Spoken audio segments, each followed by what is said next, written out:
Sir வணக்கம். வணக்கம் ஜெயச்சந்திரன். 33 வருஷமாக இண்டஸ்ட்ரியில் இருக்கிற ஒரு ஆக்டர் சார். கடைசியாக ஒரு படம் பண்ணுறாரு. அந்த படத்தை ரிலீஸ் பண்ண விட்டுறக்கூடாதுன்னு அவ்வளோ அழுத்தம் கொடுக்கணுமா? சென்ட்ரல் கவர்மெண்ட்டுக்கு என்ன கோவம் விஜய் மேலே? இல்லை, சென்ட்ரல் கவர்மெண்ட்டுக்கு கோபம் அப்படிங்கிறதெல்லாம் தாண்டி அந்த படத்தை procedure wise Jananayagan producers follow பண்ணாங்களாங்கிற கேள்வி தான் இன்றைக்கி ஹைகோர்ட்டில் பெருமளவில் எழுந்திருக்கு. அது வழக்கமாக எக்ஸாமினிங் கமிட்டிக்கு போயிட்டு அங்கேருந்து ரிவைஸ்கிங் கமிட்டிக்கு படம் போகிறதெல்லாம் ரொம்ப சாதாரண விஷயம். இதை கோர்ட்டுக்கு அவங்க முதல்ல போயிட்டாங்களோ, இவங்க எப்படா கோர்ட்டுக்கு வருவாங்க, இவங்கள ஒரு கை பார்த்துக்கலான்னு பாஜக காத்திருந்த மாதிரி தான் எனக்கு தெரியுது. இவங்க கோர்ட்டுக்கு போனதே கூட தவறுங்கிற மாதிரி இப்போ ஒரு ஒப்பீனியன் இருக்குது. ஏன்னா நீங்கள் எக்ஸாமினிங் கமிட்டிக்கு போயிருந்தீங்க, அவங்க இல்லைன்னு சொன்னோடனே ரிவைசிங் கமிட்டிக்கு போயிருந்தீங்கன்னா சென்சார் போர்டு கிட்ட நீங்கள் உட்காந்து பேசி அவங்களோட நெகோஷியேட் பண்ணியிருந்தாவே படம் வெளிவந்திருக்கிறதுக்கான வாய்ப்புகள் இருக்குதுன்னு தான் சொல்கிறாங்க. ஏன்னா ஒரு பெரிய எக்ஸாம்பிள் பராசக்திக்கும் இதே பிரச்சனை தான் வந்தது. அவங்களுக்கும் சுதா கொங்காரா போயிட்டு அந்த கமிட்டி கிட்ட ஆர்கியூ பண்ணி அவங்கக்கிட்ட பேசி இதை கட் பண்ணுறேன், இதை கட் பண்ண முடியாதுன்னு எல்லாத்தையும் வாசிஃபரஸாக டிபேட் பண்ணி தான் அந்த படம் வெளிவந்திருக்கு. அந்த படத்திற்கும் ஒரு நாளைக்கு முன்னால் தான் சென்சார் சர்டிஃபிகேட் வந்தது. அந்த மாதிரி விஜய் அவர்களினுடைய ப்ரொடியூசர்ஸும் அதுக்கு வெயிட் பண்ணியிருக்கலாங்கிறது ஒரு கருத்து. மாறாக நீங்கள் கோர்ட்டுக்கு போயிட்டதுக்கப்புறம் வேறு ஒன்றுமே பண்ண முடியாது. சென்சார் போர்டு அதை ஃபைட் பண்ணி தான் ஆகணும். அதை பிஜேபி பெருமளவில் யூஸ் பண்ணிக்கிட்டு இருக்காங்கன்னு நான் பார்க்குறேன். இல்லை சார், இப்போது இது ஒரு சின்ன தயாரிப்பு நிறுவனம், சினிமாவுக்கு புதுசு அப்படின்னா அவங்க இந்த மாதிரி தவறுகள் பண்ண வாய்ப்பு இருக்குது. விஜய் மாதிரி ஒரு பெரிய ஹீரோவோட படம், அது எவ்வளோ கவனமாக இருப்பாங்க அந்த ரிலீஸ் டேட்டில் படம்? கவனமாக இல்லைங்கிறது தானே குற்றச்சாட்டு. நீங்கள் ட்விட்டர் எடுத்து பாருங்கள், விஜய் ஃபேன்ஸ் என்னென்ன சொல்லிகிட்டு இருக்காங்கன்னு பாருங்கள். ஜூன்லேயே படத்தினோட ஷூட்டிங் முடிஞ்சிச்சு, என்ன பண்ணிருந்தீங்க 6 மாதம்? டிசம்பர் 18 தான் சென்சாருக்கு போவீங்களான்னு கேட்குறாங்க. அப்படி ஒரு பிரச்சனை உருவாகணும்னு அவங்களே அப்படியான சூழ்நிலை உருவாகிட்டாங்க. லேட்டாக போயிருக்காங்கங்கிறது ஒரு தகவல். ஓகே, அதுக்கப்புறம் ஒரு டெசிஷன் மேக்கிங் சரியாக இல்லாமல் இருந்திருக்கலாம். என்ன பண்ணுறது, ஓகே படம் ரிலீஸ் ஆகணும், ஒரு வேளை ரிவைசிங் கமிட்டி லேட் ஆச்சுன்னா அது கோர்ட்டுக்கு போயிடலான்னு போயிருக்கலாம். கோர்ட்டுக்கு போயிட்டு அது பெருமளவில் படம் சிக்கிச்சு. அதில் இன்னொரு சந்தேகமும் வருது சார். டிசம்பர் 29 ஒரு புகார் வருது டெல்லியில் இருக்கக்கூடிய சிபிஎஃப்சிக்கு. அதுக்கப்புறம் தான் இந்த சர்டிஃபிகேட்டை கொடுக்காம ஹோல்ட் பண்ணுங்கன்னு அவங்க சர்டிஃபிகேட் கொடுக்காம ஹோல்ட் பண்ணியிருக்காங்க. அதை நீங்கள் அங்கே போய் ஆர்கியூ பண்ணியிருக்கலாங்கிறது தான் இண்டஸ்ட்ரியில் இருக்கிறவங்களுடைய கருத்து. நிறைய பேர் ப்ரொடியூசர்ஸ் கவுன்சிலில் இருக்கிறவங்க கூட என்ன சொன்னாங்கன்னா, எல்லார் படத்துக்கும் சென்சார் பிரச்சனை வர்றது தான், இது ஒன்றும் புதுசு கிடையாது. இண்டஸ்ட்ரியிலேருந்து பெருசாக யாராவது ப்ரொடியூசர்ஸோ இல்லை டைரக்டர்ஸோ இதை பற்றி பேசினாங்களா? யாருமே பேசலை. ஏன்னா சென்சார் இஷ்யூங்கிறது எல்லாருக்குமே வரும். இது விஜய்க்கு கொஞ்சம் அதிகமாக வந்திருக்கு. இதில் பாலிட்டிக்ஸ் இருக்குங்கிறத நான் மறுக்கவே இல்லை. பாலிட்டிக்ஸ் தானே சொல்கிறாங்க விஜய் ரசிகர்கள். அதை பேச வேண்டியது யாருன்னு கேட்குறேன். இதில் அரசியல் இருக்குது அப்படின்னு ராகுல் காந்தி நினைக்கிறாரு. அரசியல் இருக்குன்னு முதலமைச்சர் திரு மு.க. ஸ்டாலின் அவர்கள் நினைக்கிறாரு. அரசியல் இருக்குன்னு பல தரப்பினர் நினைக்கிறாங்க. அவங்களோட கருத்துக்களை பொதுவெளியில் பகிர்ந்துருக்கிறாங்க. ஆனால் இதில் அரசியல் இருக்கா இல்லையா, எனக்கு சப்போர்ட் பண்ணவங்களுக்கு நன்றிங்கிற ஒரு வார்த்தையை கூட விஜய் அவர்கள் இன்னும் சொல்லலை. ஜனநாயகன் படத்தை நீங்கள் ரிலீஸ் பண்ணாமல் இருக்கிறது எவ்வளவு பெரிய தவறு அப்படிங்கிறத ராகுல் காந்தி ஒரு ட்வீட் மூலமாக சொல்லி இன்றைக்கி 8 நாள் ஆச்சு. அந்த 8 நாளைக்கு பொதுவெளியில் ஒரு தேங்க்யூ கிடையாது. ராகுல் காந்தி பாஜக தான் இதற்கு பின்னால் இருக்கிறது என்று சொல்லுகின்ற குற்றச்சாட்டுக்கு தாவேகாவிடமிருந்து என்ன பதில்? இப்போ நம்மலாம் இப்படி பேசுகிறோம், கேட்குறோம்.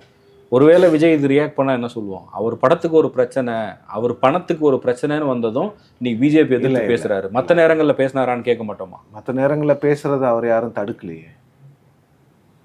இல்லை, எனக்கு புரியல மீடியா ஏன் விஜய்க்கு ஒரு வே அவுட் கொடுக்கணும்னு நினைக்கிறாங்கன்னு தெரில. அவர் பேசட்டோங்க, எல்லா கிரிட்டிசிசத்தையும் ஒரு பாலிட்டிஷியனை ஏற்றுக்கிட்டு தான் ஆகணும். மக்கள் பிரச்சனையாக இருந்தால் நான் பேசுகிறேன், இது எனக்கான பிரச்சனை, அது நடக்கட்டும், நான் ஃபேஸ் பண்ணிக்கிறேன்ற மாதிரி. அப்போ மக்கள் பிரச்சனையில் என்னென்ன பேசியிருக்காரு சொல்லுங்கள் பார்க்கலாம். விஜய் திருப்பரங்குன்றத்தில் விஜயோட ஸ்டாண்ட் என்ன? மகாத்மா காந்தி ஊரக வேலைவாய்ப்பு திட்டத்தில் விஜய் அவர்களுடைய ஸ்டாண்ட் என்ன? கடந்த ஒரு வாரமாக தமிழ்நாட்டில் இருக்கக்கூடிய சட்டம் ஒழுங்கு பிரச்சனையில் விஜய் அவர்கள் பேசினது என்ன? சொல்லுங்கள். இதெல்லாம் மக்கள் பிரச்சனை தானே. இதுக்கெல்லாம் ஏன் விஜய் பேச மாட்டேங்கிறாரு? இதுக்கு இன்னொரு பதிலும் வரும், எல்லாத்துக்கெல்லாம் விஜய் பேச முடியாது. அப்போ எதுக்கு தான் பேசுவார்? சரிங்க, ஓகே, ஜனநாயகன் படத்துக்கு அது ஏன் பிரச்சனை, பணம் பிரச்சனை, அதனால் நான் பேசலை. சிபிஐ வழக்கில் அது யார் பிரச்சனை? அது கரூரில் இறந்த 41 பேர் பிரச்சனை தானே. கண்டிப்பாக அவங்க உங்களுடைய ரசிகர்கள் தானே, உங்களை காண வந்தவர்கள் தானே, அவங்க தானே இறந்து போயிட்டாங்க. அவங்கள நீங்கள் இங்கே ஒரு ரெசார்ட்டில் கூப்பிட்டு பார்த்தீங்க, சரி, அது ஏதோ அவங்க வந்துட்டாங்க, அதனால் அதை நம்ம பெருசாக கிரிட்டிசைஸ் பண்ண வேண்டிய அவசியம் இல்லைன்னு நினைக்கிறேன். அவங்களுக்கு அந்த கேஸில் இங்கேயே எக்ஸாமைன் பண்ணக்கூடிய சிபிஐ வந்து உங்களை டெல்லிக்கு வரவழைக்கிறாங்க, 2 முறை வர சொல்கிறாங்க, என்னென்னமோ கேள்விகள் கேட்குறாங்க, கிட்டத்தட்ட 15 மணி நேரம் உங்களை விசாரணைக்கு உட்படுத்தி இருக்கிறாங்க. அது சரியா தவறான்னு ஏதாவது ஒரு வார்த்தை நீங்கள் பேசியிருக்கலாம்ல. சட்டம் தன் கடமையை செய்கிறது, இது யாரும் அரசியல் பண்ணாதீங்கன்னு ஒரு ஸ்டேட்மெண்ட் கொடுத்துருக்கலாம். அப்படி இல்லைன்னா சட்டம் தன் கடமையை செய்யலை, இது அரசியல் பழிவாங்கல் அப்படின்னாது ஒரு ஸ்டேட்மெண்ட். இல்லை சார், அவங்க தானே கேட்டாங்க, இங்கே ஸ்டேட் கவர்மெண்ட்டு இங்கே ஒரு எஸ்ஐடி ஃபார்ம் பண்ணியிருந்தாங்க, அதெல்லாம் வேணான்னு சொல்லி இப்படி ஒரு விசாரணை அவங்க தான் கேட்குறாங்க.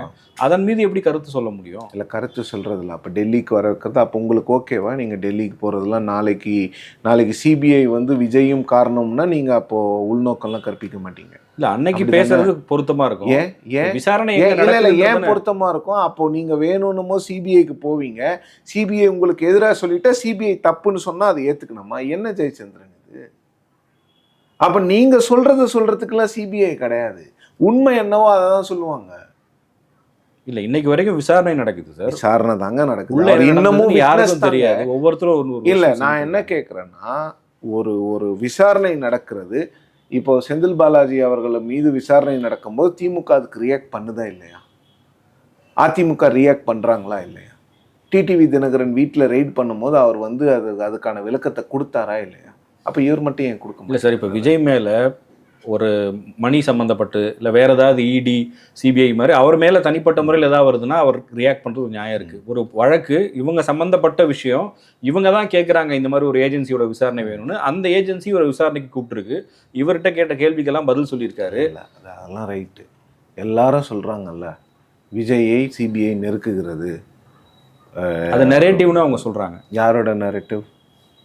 திமுகவோட நெரேட்டிவ்னு தான் சொல்கிறாங்க, டிவிகே சைடில் இருந்து. ஓகே, அப்போ அதையாவது அவங்க வெளில வந்து பேசணும்ல. இல்லைங்க, சட்டப்படி நடக்குதுங்க, நாங்கள் தாங்க கேட்டோம், அதனால் எங்களுக்கு சிபிஐ மீது முழு நம்பிக்கை இருக்குதுன்னு சொல்லுங்கள். இல்லைன்னா சொல்லுங்கள். எதுக்குமே நாங்கள் ரியாக்ட் பண்ண மாட்டோம்னா, இல்லை இதுவும் சரிங்கிறீங்களா? எதுக்குமே ரியாக்ட் பண்ணாமே இருந்தால் அப்போ நாளைக்கு ஏதாவது ஒரு பிரச்சனைனா எப்படி ரியாக்ட் பண்ணுவாங்க?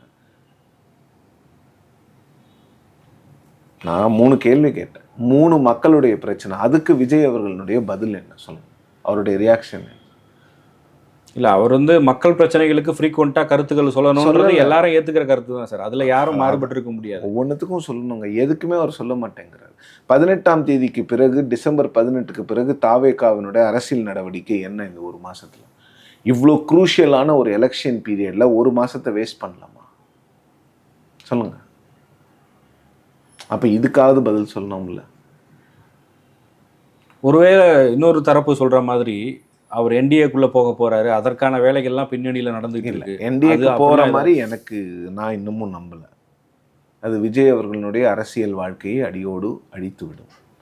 அந்த மாதிரி விஷயத்துக்கு அவர் போகிற மாதிரி தெரியல. அமைதிக்கு என்ன காரணம் சார்? நீங்கள் அதுதான் எனக்கு தெரியல. அவர் போகமாட்டாருங்கிறது எல்லாரும் சொல்கிறாங்க, போகமாட்டாருங்கிறவர் தைரியமாக எதிர்த்து பேசணும்ல, அதுதான் புரியல. ஏன் அவர் வந்து அமைதியாக இருக்கிறாரு? இந்த கேள்வியெல்லாம் எங்கேருந்து வருது தெரியுமா ஜெயச்சந்திரன்? மெர்சல் திரைப்பட பிரச்சனை வரும்போது ஜோசப் விஜய் அவர் விஜய் அல்லன்னு ராஜா சொல்லும் பொழுது, நான் ஜோசப் விஜய் தான் தைரியமாக லெட்டர் பேடில் போட்ட விஜய் இன்னைக்கு எங்கே இருக்கிறாருங்கிறது மட்டும்தான் கேள்வி. விஜயினுடைய பாஸ்ட் ஆக்ஷன்ஸ்லேருந்து எழுகின்ற கேள்வி தான். அவ்வளவுதான். அவர் பதில் சொல்லணுங்க.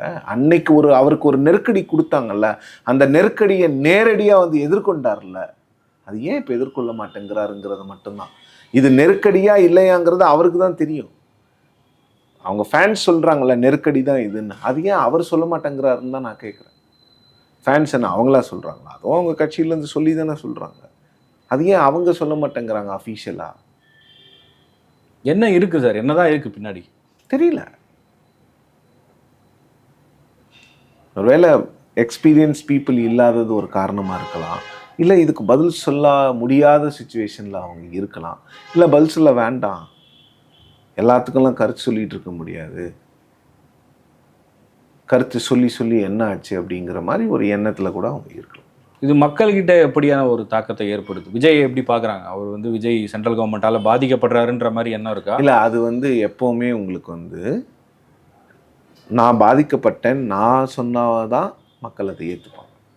அவங்களுக்கு புரியும், ஒரு சில விஷயங்கள்லாம் புரியும். பட் நீங்கள் அமைதியாக இருந்தீங்கன்னா அவரே அமைதியாக இருக்காரு, அப்போ அது உண்மை இல்லை போல் அப்படிங்கிறது இது எல்லாமே தெரிஞ்சிடும். இல்லை, கரூர் இன்சிடென்ட்லையும் இப்படி தானே சார் அமைதியாக இருந்தார். ஆனால் அது இல்லை, கரூர் இன்சிடெண்ட்டில் அவர் பேசினாருங்க, அவர் கட்சியில் இருந்தவங்க வந்து பேசினாங்க, ஆதவ் அர்ஜுன் வந்து வெளியில் பேசினார், விஜய் அவர்கள் 3.5 நிமிட வீடியோ போட்டு நாங்கள் எந்த தவறுமே பண்ணலை, நாங்கள் பண்ண ஒரே விஷயம் வந்து அவங்க சொன்ன இடத்துக்கு போய் பேசிட்டு வந்ததை விட தவிர எங்ககிட்ட வேறு எந்த தவறும் கிடையாது, என் தொண்டர்களை எதுவும் பண்ணாதீங்க, நான் என் ஆஃபீஸில் இருப்பேன் சிஎம் சார், நீங்கள் வந்து உங்கள் போலீஸை வச்சு என்ன வேணால் அரெஸ்ட் பண்ணிக்கோங்கன்னு சொன்னாரா இல்லையா? சொன்னார்ல. இல்லை, ஒருவேளை இல்லை அது அதில் சொன்னாரா இல்லையா? அதில் வந்து அவங்க கட்சியிலேருந்து கம்யூனிகேஷன் இருந்துச்சா இல்லையா? எங்களுக்கும் அதுக்கும் தவறு இல்லை, சிபிஐ இது கோர்ட்டில் போய் ஆர்கியூ பண்ணாங்க, நாங்கள் எந்த தவறும் பண்ணலை, அதில் அரசாங்கம் தான் காரணம் சொன்னாங்களா இல்லையா? அப்போ அங்கே சொல்லும்போது இங்கேயே சொல்ல மாட்டேங்கிறீங்க. அப்போது எனக்கு வலிக்குதுன்னு நான் தான் சொல்லணும், சொன்னால் மக்கள் நம்புவாங்க. விஜய் அவர்கள் இன்னைக்கு வந்து பாஜகவுக்கு எதிரான ஒரு ஸ்டேட்மெண்ட், அவங்க தான் இதுக்கு பின்னால் இருக்கிறாங்கன்னு சொன்னால் அது ஒரு எலக்ட்ரிஃபைங் அட்மாஸ்பியரை தமிழ்நாட்டில் உருவாக்கும். இல்லை, இது நீங்கள் சொல்கிற மாதிரி அரசியல் ரீதியாக அவருக்கு ஒரு பெரிய ஒரு வாய்ப்பு, அந்த வாய்ப்பை தவற விடுறாரா? அந்த இடத்துல என்ன சொல்ல? இல்லை, அரசியல் பண்ண மாட்டேங்கிறாங்க, அதுதான் குற்றச்சாட்டு. அதுதான் கேட்குறேன், அரசியல் பண்ண மாட்டேங்கிறாங்க. இல்லை, அது வந்து ஒரு மலிவான அரசியலாக போயிடும், இல்லை வழக்கமான அரசியல் ஆகிடும். ஏன்னா நிறைய நேரங்களில் அவங்க சொல்கிறது வந்து மற்ற கட்சிகள் மாதிரி நாங்கள் எல்லாத்துக்கும் கருத்து சொல்ல மாட்டோம், இதில் எல்லாம் நாங்கள் அரசியல் பண்ண மாட்டோம், எல்லாத்துக்கும் கருத்து சொல்ல மாட்டோங்கிறதே தவறுங்கிற. மக்கள் பிரச்சனைக்கு கருத்து சொல்லாமல் வேறு எதுக்கு கருத்து சொல்லுவீங்க? சரி, கருத்து இல்லை, இப்போ சொல்லுங்கள், ஆட்சிக்கு வந்தால் என்னென்னலாம் பண்ணுவீங்கன்னு சொல்லுங்களா? சொல்லுவோம்னு சொல்கிறேன். அது எப்போ வரும்? குழு அமைச்சிருக்காங்க. சரி, எதுக்கு எல்லாத்துக்குமே ஒரு பதில் இருந்தால் அப்போ இந்த இந்த இடைப்பட்ட காலத்தில் நீங்கள் பாலிடிக்ஸ் பண்ணுறது எப்படி, அரசியல் எப்படி பண்ணுவீங்க? இல்லை, அவங்க சைடில் சொன்னது இந்த எஸ்ஓபி ஃப்ரேம் பண்ணுறதுக்கு ஒரு டிலே இருந்துச்சு, இல்லை அதனால நாங்கள் களத்துக்கு போக முடியலன்னு சொல்லி 18ஆம் தேதிக்கு அப்புறம் 1 மாதம் ஆயிடுச்சுங்க. வாரத்துக்கு ஒரு மீட்டிங் போட்டிருக்கலாமா? போடுவோம் நம்ம. எஸ்ஓபி ஃப்ரேம் பண்ணிட்டாங்கல்ல, ஃப்ரேம் பண்ணதுக்கு முன்னால் தானே நீங்கள் ஈரோட்டில் கூட்டம் போட்டிங்க, காஞ்சிபுரத்தில் ஒரு கூட்டம் போட்டிங்க, புதுச்சேரியில் ஒரு கூட்டம் போட்டிங்க, அந்த மாதிரி போடுறது தானே. எஸ்ஓபிஸ் வந்து வெளியில் நடக்கிற ஃபங்க்ஷன்ஸ்க்கு தானே, இண்டோரில் நீங்கள் 5000 பேரை கூப்பிட்டு பேசலாம்ல. நான் கேட்குறது வந்து நீங்கள் விசிபிளாக இருக்கணுங்கிறது மட்டும்தான், தினமும் உங்கள் முகம் மக்களுக்கு தெரிஞ்சுக்கிட்டே இருக்கணும். ஏதோ ஒரு வகையில் இப்பவும் தெரிஞ்சுக்கிட்டு தானே இருக்குது, அதுவே போதும்னு நினைக்கிறாங்களோ நம்ம. அது எனக்கு தெரியல. அரசியலாக பண்ணணும். நான் என்டிஏ பெர்ஸ்பெக்டிவ்ல வந்து சில விஷயங்களை கேட்கணும்னு நினைக்கிறேன் சார். இப்போது அவங்க ரொம்ப அமைதியாக, இல்லை விஜயை வந்து டச்சே பண்ணாமல் இருந்தாங்க, கட்சி ஆரம்பிச்சதுலேருந்து இந்த ஜனநாயகன் படம் பிரச்சனைக்கு முன்னாடி வரைக்கும் விஜய்க்கு மத்திய அரசினால் எந்த ஒரு சிக்கலும் ஏற்பட்ட மாதிரி நமக்கு தெரியல. ஆல் ஆஃப் அ சடன் திடீர்னு வந்து மத்திய அரசு விஜய் நெருக்கடிக்குள்ளே தள்ளுதுங்கிற மாதிரியான ஒரு தோற்றம் வெளியில் தெரியுது. விஜய் இங்கே வளர்றது, இல்லை விஜய்க்கு இருக்கிற செல்வாக்குங்கிறது நேரடியாக அதிமுகவை உள்ளடக்கி என்டிஏவை தமிழ்நாட்டில் பாதிக்கும் அப்படிங்கிற ஒரு இடத்துல, இல்லை அதை உணர்ந்து தான் இப்படி ஒரு மூவ் பண்ண ஆரம்பிச்சிருக்காங்க. அது இப்போ தான் உணர்ந்துருக்காங்கன்னா அப்போ அவங்களுக்கு யாருக்கும் அரசியல் தெரிலன்னு அர்த்தம். நடவடிக்கை அப்படி தானே இருக்குது இதுவரை. இல்லை, இப்போ தான் உணர்ந்துருக்காங்கன்னா அவங்களுக்கு இத்தனை நாள் அரசியல் தெரியலன்னு அர்த்தம். அவர் கட்சி ஆரம்பித்ததுலேருந்து நாங்கள்லாம் கத்திக்கிட்டு இருக்கோம், அது அதிமுகவை மட்டும்தான் பெருமளவில் பாதிக்கும், அவர் அதிமுக ஓட்ஸை தான் எடுக்க ட்ரை பண்ணுறாரு, விஜய்னால் மிகப்பெரிய பாதிப்பு அதிமுக பாஜக கூட்டணிக்கு தான் இருக்கும்ன்றதான் கட்டுரைகள் எழுதியிருக்கிறோம், எல்லாமே சொல்லியிருக்கிறோம். அதை இப்போ புதுசாக என்னமோ இவங்க கண்டுபிடிச்சி இவங்க என்ன நினச்சிட்டு இருந்தாங்கன்னா மைனாரிட்டிஸ் எல்லாம் போய் விஜய்க்கு ஓட்டு போட்டுருவாங்கன்னு. அப்படிலாம் ஓட்டு போட மாட்டாங்க. மைனாரிட்டிஸ் வந்து ஸ்ட்ராட்டஜிக்காக ஓட்டு போடுற கம்யூனிட்டி. அவங்க வந்து பாஜகவை வரவிடாமல் பண்ணுறதுக்கு யார் போல் பொசிஷனில் இருக்காங்களோ அவங்களுக்கு மட்டும்தான் ஓட்டு போடுவாங்க. இந்த எலெக்ஷனில் திமுகனா திமுகவுக்கு போடுவாங்க, அடுத்த எலெக்ஷனில் காங்கிரஸ்னால் காங்கிரஸுக்கு போடுவாங்க, 3வது எலெக்ஷனில் விஜய்னா விஜய்க்கு போடுவாங்க. அப்படி தான் அது பாஜக மிஸ்கால்குலேட் பண்ணிட்டாங்க. மைனாரிட்டிஸு கிறிஸ்டியன் ஓட்ஸ் எல்லாம் பாதி போயிடும், அதெல்லாம் இல்லை, அதிமுகவை தான் பாதிக்கணும் போது மேபி வாங்க அப்படின்னு கூப்பிட்டுருக்கலாம். இதில் இன்னொன்று இருக்கே சார், இப்போ பிஜேபி இந்த மாதிரி பண்ணும்போது விஜய் பேசாமல் இருக்கும்போதே ஒரு தரப்புக்கு வந்து விஜய் பாதிக்கப்படுறாரு, விஜய் சீன்றாங்கன்ற எல்லாம் பெருமளவில் பாஜக அதிமுக அலையன்ஸை தான் அவங்களோட ஓட்டை தான் எடுக்கும். ஒரு வேளை அது ஸ்ட்ராட்டஜியாக இருக்கலாம். அதிமுக பாஜக ஓட்டு தான் எடுக்குமா? ஆமாம், அதிமுக பாஜக மீது தானே இப்போ விஜய் ஃபேன்ஸ் அவ்வளோ கடும் கோபத்தில் இருக்கிறாங்க. இப்போ திமுக மீதுலாம் கொஞ்சம் கோபம் குறைஞ்சிருச்சு பார்த்தீங்களா? ஜனநாயகன் சிபிஐ விசாரணைக்கு அப்புறம் அதிமுகவை எப்படியாவது தமிழ்நாட்டிலிருந்து வேறு இருப்போம், பாஜகவை உள்ளவே விட மாட்டோம்னு தான் பேசிகிட்டு இருக்கிறாங்க. திமுகவை பற்றி இப்போ பேசுகிறது ஒரு 10 நாளாக நிறுத்தி வச்சுருக்காங்க. இப்போ தீய சக்தி பிஜேபி தானா? இல்லை, தீய சக்தி தூய சக்திங்கிறது மேட்டர்லாம் கிடையாது.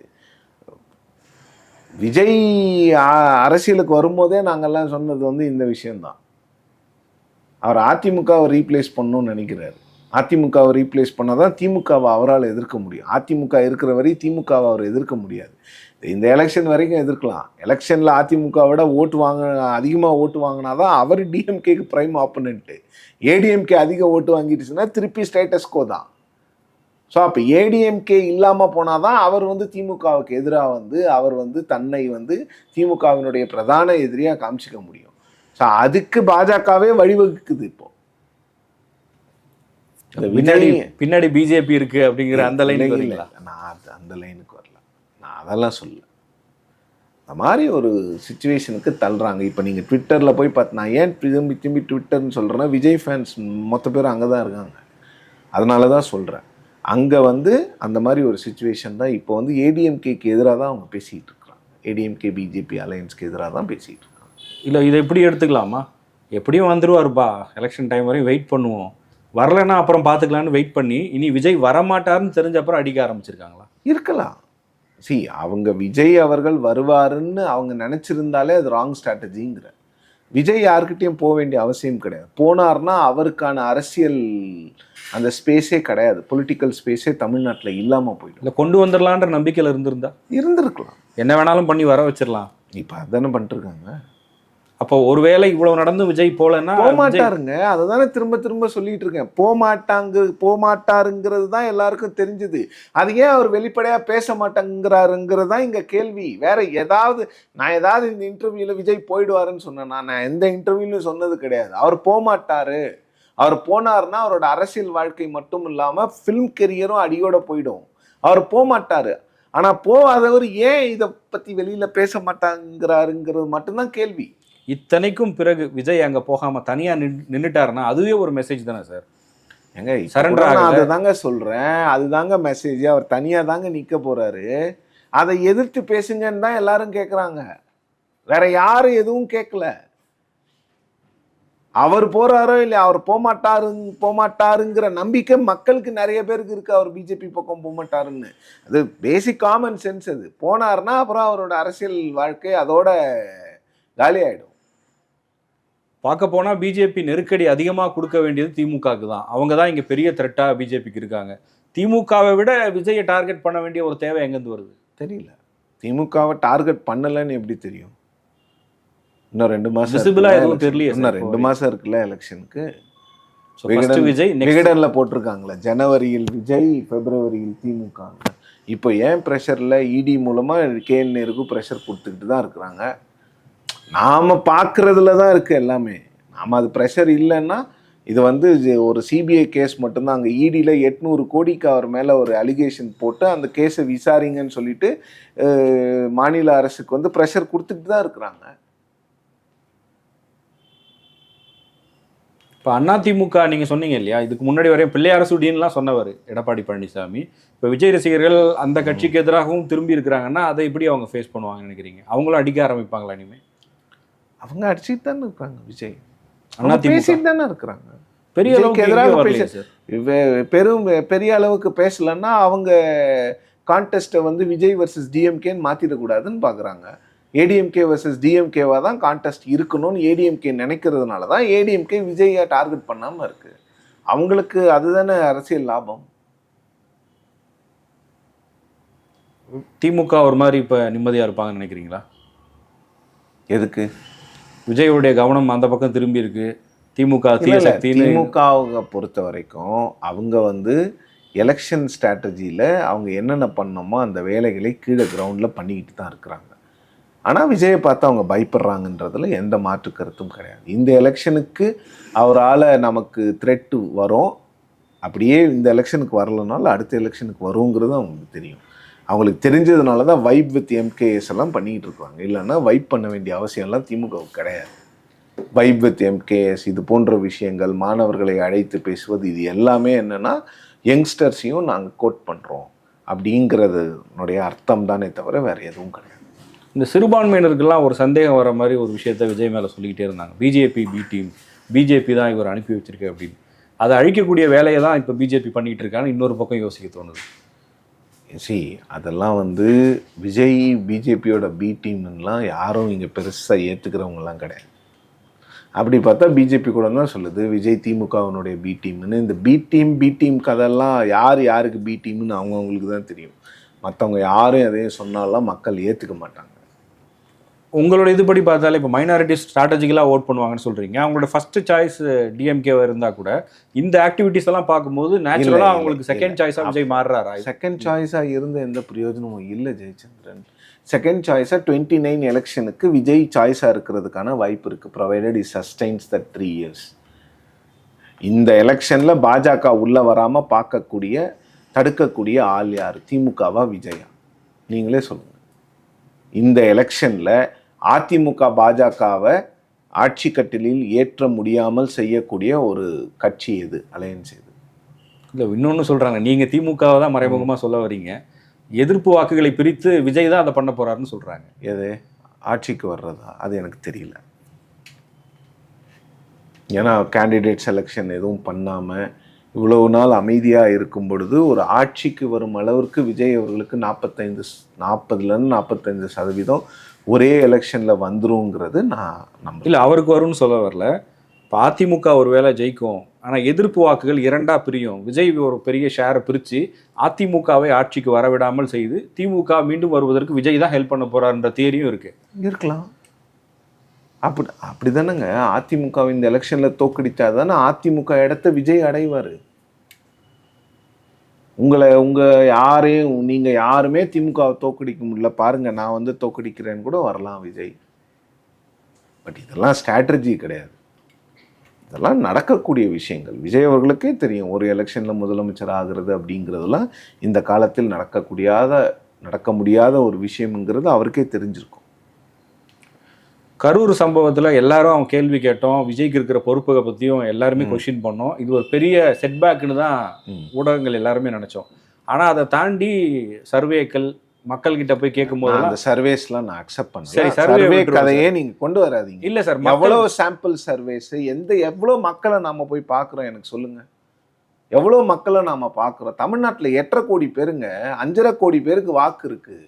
அதில் எவ்வளோ பேரை நாம் பார்க்குறோம்? இல்லை, சர்வேக்கள் உண்மையாக இருந்திருக்கு, பொய்யானதும் இருக்குது, ரெண்டுமே நடந்து. சர்வேஸ் கிடையாது ஜெயச்சந்திரன், இது இன்டர்னல் சர்வேஸ் ஜெயச்சந்திரன். இன்னும் கேண்டிடேட்டே வரல ஜெயச்சந்திரன்.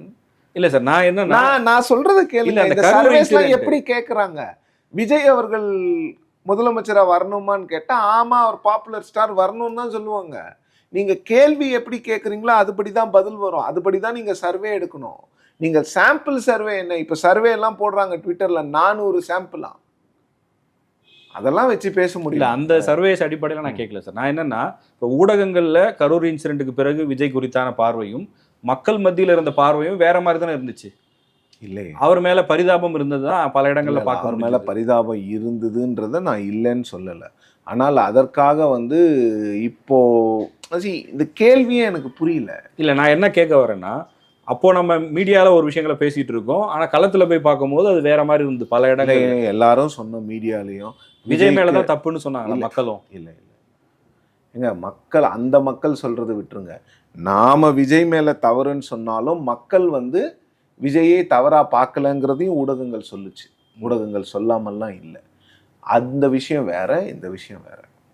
இல்லை, இதுலேயும் அதே மாதிரி இப்போ நம்ம இவ்வளவு தவறுகள் விமர்சனங்களை வச்சாலும் அவருக்கு இந்த இல்ல, இன்சிடென்ட்க்கு அவருக்கு பிறகு இருக்கிற அவருடைய support இமேஜ் base அதிகமாகும் அப்படின்னு அவர் அவருடைய நம்புற மாதிரி தெரியுது. சப்போர்ட் பேஸ் வந்து இன்க்ரீஸ் ஆகிட்டே இருக்குதுங்கிறதையும் நான் ஒத்துக்கிறேன். இதுக்கு பிறகும் இன்க்ரீஸ் ஆகுமா? இல்லை இல்லை, நான் ஒத்துக்காத ஒரே விஷயம் என்னன்னா, என்னால் ஏற்றுக்கொள்ள முடியாத விஷயம் அரசியல் பார்வையை பொறுத்த வரைக்கும் 26ல் அவருடைய கட்சி ஆட்சி அமைக்கும்ங்கிறது மட்டும் நான் ஏற்றுக்கல, அவ்வளோதான்.